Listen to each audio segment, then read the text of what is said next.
CTV News at 5 with Tony Ryma and Rick Wyman with weather. Good evening. Thanks for being with us on this Wednesday. We begin in Greater Sudbury, where there was tragedy on our roads. 2 people were killed yesterday in a head-on collision. Details from CTV's Amanda Hicks. It's a quiet scene on Highway 144 today, a sharp contrast to last night. The stretch between Lively and Chelmsford was shut down for nearly 8 hours after a minivan and pickup truck collided head-on south of Forest Ridge Road at 5:30 p.m. Both drivers were pronounced deceased at the scene. A 53-year-old male from Sudbury was pronounced deceased, and a 58 female from Cape Row was found deceased at the scene. Third person, which was a passenger in one of the vehicles, was transported to hospital with non-life-threatening injuries. This marks a grim milestone, the first fatality of the new year, just 6 days into 2026, as investigated by West Nipissing OPP. In the winter, not a day goes by that I don't have somebody reaching out to me. Nickel Belt MPP France Gélinas says she hears from constituents daily about dangerous road conditions, and she blames the province's privatized maintenance system. On Highway 144, one contractor does a pretty decent job. The other contractor never comes out. The road is horrible, and only after many complaints will they send someone, but they cover hundreds and hundreds of kilometers. So by the time the snowplow starts at one end, it takes hours before they're at the other end. It was never like this when it was a public system that made a winter road maintenance. Police say the winter months leave little room for error. They are urging drivers to be extra vigilant as weather conditions remain unpredictable. Their reaction time is slower. Vehicles slide on wet pavement, on icy pavement, on snowy pavement. So people need to adjust their driving to the weather conditions. Now, investigators are still trying to piece together how this tragedy occurred. If you have any information or dash cam footage, reach out to police or Crime Stoppers. Amanda Hicks, CTV News, Sudbury. And CTV News has reached out to the Ministry of Transportation for comment. We have not yet received a response. The temperatures are above seasonal. Are you enjoying this brief warm-up? How long will it last? For more details, let's bring in CTV's Rick Wyman. It's a sloppy start to 2026, Tony, with the temperatures and the mess outside. And of course, risk of freezing drizzle, some flurry activity, and a lot more. Our systems map, courtesy of CAA. Get your membership today at caa.ca. No appreciable precipitation. We've got rain or snow in the forecast by Friday. Flip a coin, according to Environment Canada, 50-50 chance. Tony will take a look at the 5-day forecast and a lot more coming up in a few minutes. But again, it's that time of year. Back to you. How true. Thanks for that, Rick. The shelter-in-place order for Kirkland Lake neighborhood has been lifted. The order had been put in place yesterday afternoon for the Prospect Avenue and Government Road area after an assault was reported. Provincial police have a suspect in custody and say there is no longer a threat to public safety. A 41-year-old man from Kirkland Lake stands charged of assault with a weapon, pointing a firearm, and several other charges. One person in Iroquois Falls has been arrested for attempted murder. Monday morning's heavy police presence was connected to a discharged firearm at a home on Campignon Street. Police say the 40-year-old suspect fled the area and was later found on Big Nelly Lake Road. While no one was injured, police have charged the person with 16 weapons, assault, and mischief offenses. A Sudbury City councilor has been ordered to pay $63,000 in legal fees linked to a defamation suit he chose not to follow through with. The case stems from allegations by a private citizen that Councillor Bill Leduc breached financial rules of the Municipal Election Act. CTV's Alan Everson reports. We met with the plaintiff and city councillor in the case, Bill Leduc, for his reaction to the decision on costs in the case. A judge has ordered him to pay a total of $63,000 in legal fees to a private citizen and the city. My reason for pulling the case last summer was due to the fact that the Election Compliance Committee was waiting on the outcome of these 2 cases, which would have potentially had an impact on moving forward for them. So I want to expedite the Election Compliance Audit Committee, where I know I will be proven innocent.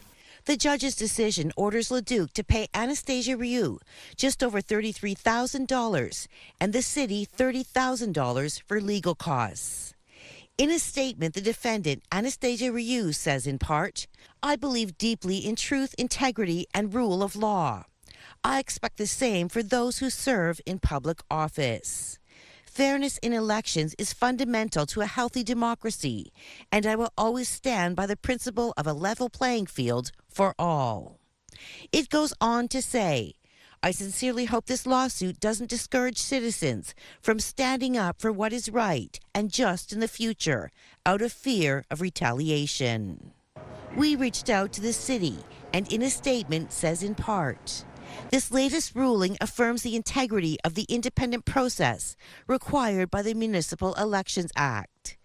It awards the city $30,000 in costs, ensuring taxpayers are not held fully responsible for the legal expenses incurred to defend the action." At one point, Leduc filed a motion for his former lawyer to foot the legal bills for delays and absences, but the judge has ruled Leduc is responsible for paying them. The Law Society of Ontario did reach out to me recently and have had discussions with me. So I'm looking forward to seeing what evolves from that. Leduc would not comment if he plans to run again in the upcoming municipal election this fall. Alana Everson, CTV News, Sudbury. It's time for a quick break. Coming up on CTV News at 5, Rick has your full weather forecast. First, let's head to the mouth of the Michipicoten River in Wawa and a live webcam courtesy of Rock Island Lodge. It's 0. We are back in a few minutes. Fuel your Fridays with CTV and Pure Country. Enter online for a chance to win a $100 gas gift card. Fuel your Fridays. Powered by CAA. Life isn't one size fits all. Neither is CAA. It's a sloppy January this week with milder temperatures and, of course, freezing drizzle and some flurry activity and more to come over the course of the next couple of days. But the drizzle is a real nuisance first thing in the morning. Forecast radar, this is what we've got going now for the next little while across the Northeast. And there's a system with rain and snow mix in just a couple of days. So that's Friday by the looks of things. Flip a coin, rain or snow. Let's take a look at some of the 5-day numbers. In Sudbury, Nickel Belt, chance of drizzle for tomorrow at 2. Chance of sleet Friday at 5. -5 Saturday, chance of flurries. Chance of flurries Sunday at -9 degrees on the cool down. Warming up a bit on Monday with the chance of flurries at 40%. Meanwhile, in Sault Ste. Marie, Algoma, mainly cloudy tomorrow at 3, 5 degrees on Friday. Chance of rain or flurries. Flip that coin. Saturday, chance of flurries -4, -6 Sunday, chance of flurries. And chance of flurries once again Monday at 40% with a high of -2 degrees.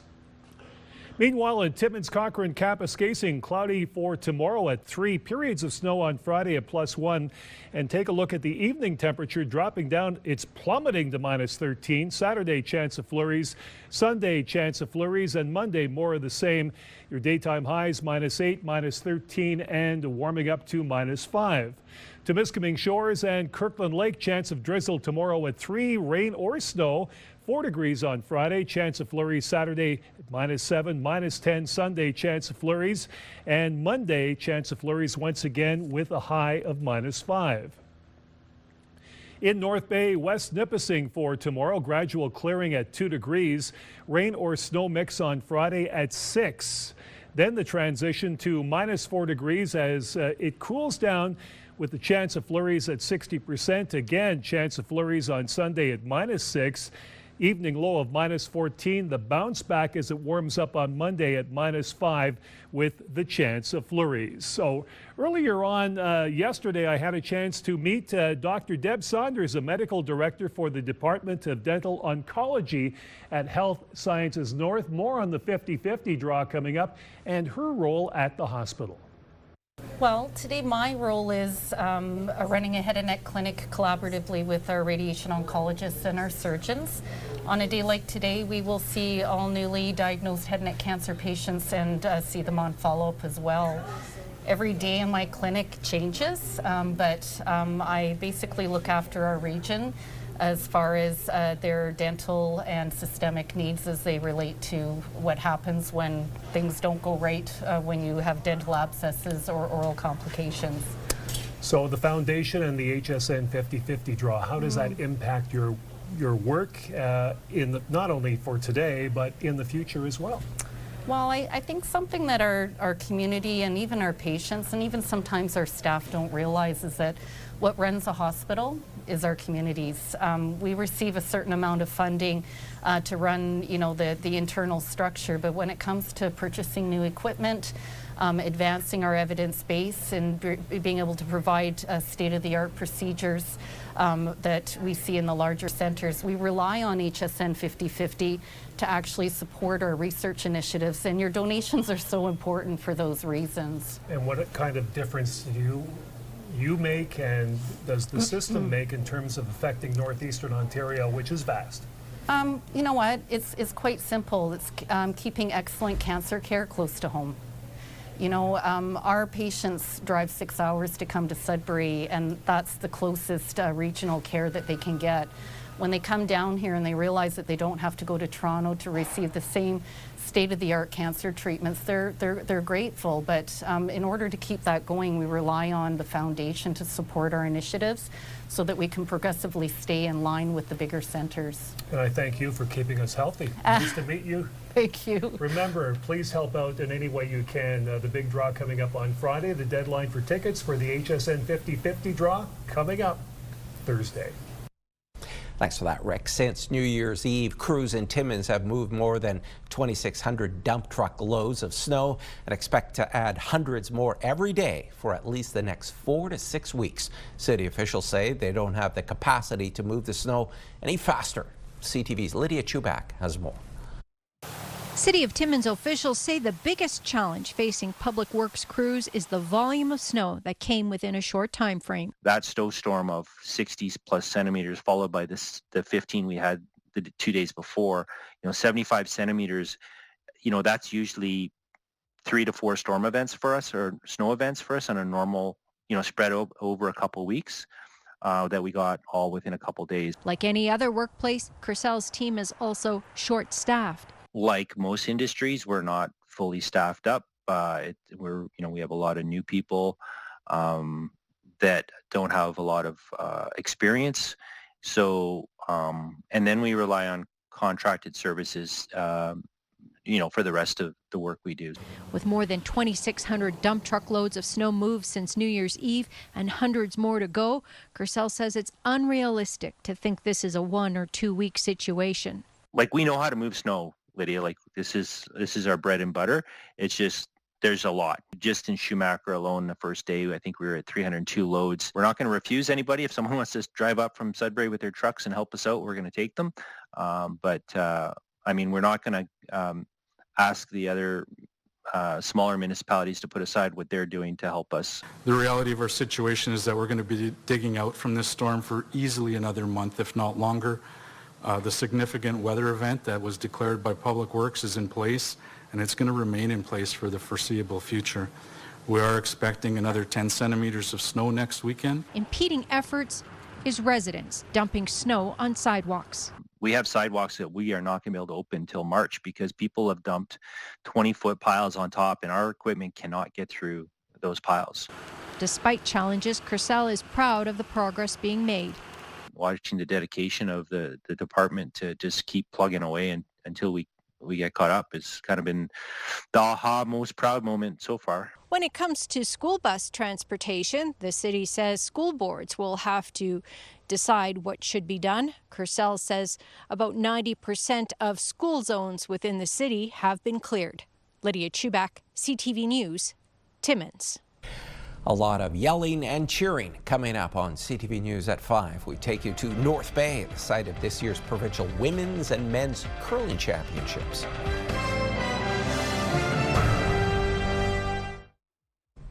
The city of Sault Ste. Marie took an opportunity this week to update residents on its storm progress.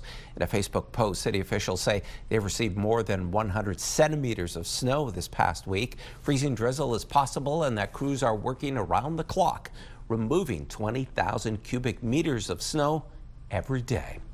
It's a busy week for a curling association in the North Bay Granite Club. Some of the top curlers from across the north are competing right now in the 2026 men's and women's provincial championships. CTV's Eric Tashner has more.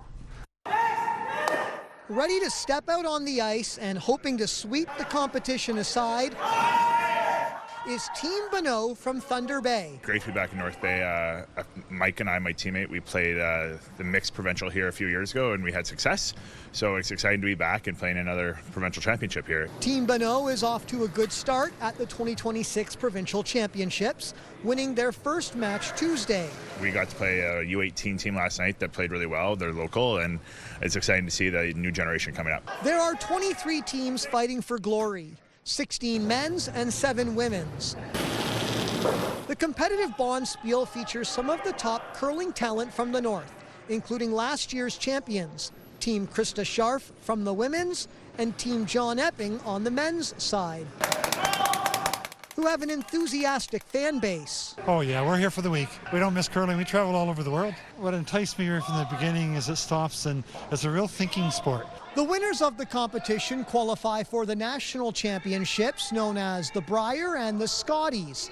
Since the curling club got the successful bid to host the competition, over 90 volunteers have been involved. We're very fortunate that we have so many wonderful people in our community, part of the North Bay Granite Club, that want to be involved and want to help out and donate their time. The Granite Club is celebrating its 75th anniversary this season and couldn't be more thrilled to welcome the most elite teams to North Bay. We've hosted 2 Grand Slams of curling here in the city of North Bay, and then going back to 2018, we hosted the World Women's event here as well. So we're constantly trying to put bids in. The women's and men's champions are going to be crowned on Sunday. Eric Tashner, CTV News, North Bay. It was all about special teams in Blind River last night as the Beavers played host to the Sioux Thunderbirds. 4 of the 5 goals scored in this one were on the power play. Thunderbirds' Wyatt Groth with the only 5-on-5 goal contributing to his team's 3-2 victory. The Sudbury Wolves are heading west this evening to take on the Sioux Greyhounds at 7:07. The Wolves have traded 2 of their top forwards this week, while the Hounds are picking up new pieces. She's familiar with the region. When we return, our Northern Book Club takes us to London, Ontario, and an author who loves murder mysteries. You're watching First at 5.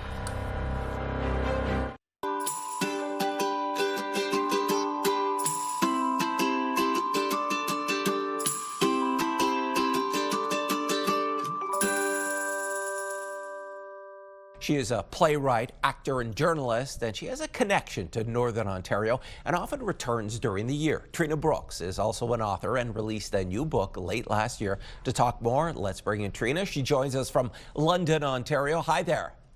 Hi, Tony. How are you? I'm doing well. What drew you to the murder mystery genre? Well, I wanted to write a book that was inspired by family stories of my family up north. And of course, with a novel, you need drama. And I thought, what better way than add a little murder in there? And once I did that, I enjoyed the writing process because it's so different when you're writing a murder mystery than anything else. And that's going to be my new way of going. I'm doing a whole murder mystery series of Northern mystery books. And this one is called A Killing in Coppercliff, right? Yes, A Killing in Coppercliff. I love the alliteration of that. And where do you normally find inspiration for your plots? How do you keep things, I guess, historically accurate? Well, that's all research, and research is the most fun part of it. My background is journalism, and of course I learned a lot about doing research from that. And for A Killing in Coppercliff, one of the really cool things I found out was the connection between the unions and mining, because Coppercliff, of course, being an Inco mining town, I found out it was a lot like Goodfellas or The Godfather back then in the 50s, where my book is set. Between the mining companies and the mining unions and the police and the press and even the churches, everybody was really involved, and everybody had their own view on how things could go. It was it was really a really interesting take. And of course, I couldn't write the book without putting the drama of that in there as well, in one of the backstories. Trina, when you write your books, do you start with the crime, the detective, or the ending? Always with the crime. I always have to know who the killer was, why they did it, and how they get caught. And then I flow backwards from that. And that's what makes writing mystery so much different. Let's talk a little bit about the process. What is the hardest thing about writing a convincing mystery? It's making sure you drip in little clues along the way without giving everything away. At the end, I want my readers to say, oh, that makes sense, but for them not to have necessarily guessed along the way. And another thing I like to do is I write in a very sort of cinematic way. I go from action to action. And you'll see that in my reviews. A lot of people mention how my books are page turners because I like to keep things fast and keep that pace going. All right. Thanks so much for your time, Trina. Continued success. Thank you so much. Trina Brooks was our guest. And don't forget to see more of our authors and our Northern Book Club. Head to our website, CTV News Northern Ontario.ca.